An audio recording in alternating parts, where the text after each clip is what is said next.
তুই এতটাই জঘন্যতম কাজ করলি যে তোর লাশের কাঠিয়াটা ধরার লাগিয়া গ্রামের একটা মানুষও রাজি হলো না। কয়ো কয়ো ভাইয়ার আয়ো না, মসজিদের থেকে কাঠিয়াটা লয়ে গা, তোকে বন্ধু লাশটা বইরা রইছে, আরে তো নিয়ে মাটিটা দিতে হইব। না না, আমি এই কাজ করতে পারতাম না। হ্যাঁ, আমার বন্ধু আসলে দেখে কি হইছে, হ্যাঁ একটা জুলুমকারী, আর জুলুমকারীরা তো আল্লাহ কি পছন্দ করে না। এই জুলুমকারীর লাশ আমি আমার কান্দ নিতে পারতাম না।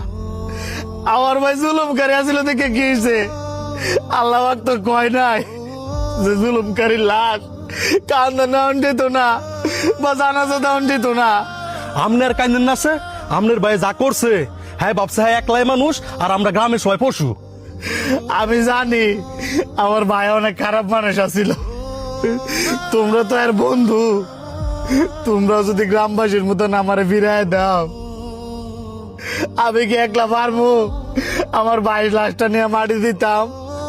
একটু আয়ো না, তোমার বন্ধু লাশটা নিয়ে মাটিটা দিয়েই। জানাজার নামাজ পড়তাম আইছি, এটাই অনেক।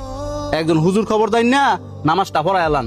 হুজুর তো না করতো না, আর আপনাকে আত্মীয় স্বজন কই, আত্মীয় স্বজন করে দিয়ে কাটিয়া ধরান। প্রত্যেকটা জুলুমকারীর এরকম বিচার হওয়া উচিত। এই যে হ্যাঁ আজকা মারা গেল, এর লাশটা 1 লাখ ফুরে লইছে, আমরা দুইজন ছাড়া একটা মানুষ আইতেছে না জানাজা দেওয়ার লাগিয়া। এর চেয়ে কষ্টের আজাব কি আর আছে?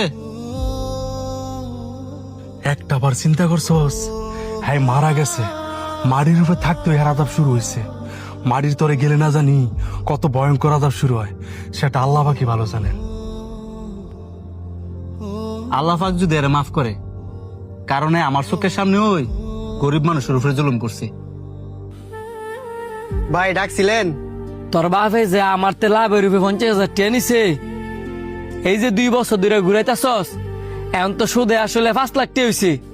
কে দিবি কবে? আপনি তো জানেন ওই আমার বাপটা যে মারা গেছে, আর আমরা হইতাছি গরিব মানুষ। এখন কি ভাই এটা মাফ করে দেওয়া যায় না?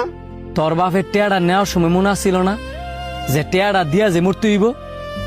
তোর বাপের কপাল বালা, যেদিন গে মরছে সেদিন যে আমি ঢাকা আসছিলাম, আর নয় তো তোর বাপের লাশ আমি দাফন করতে দিলাম হইলে না।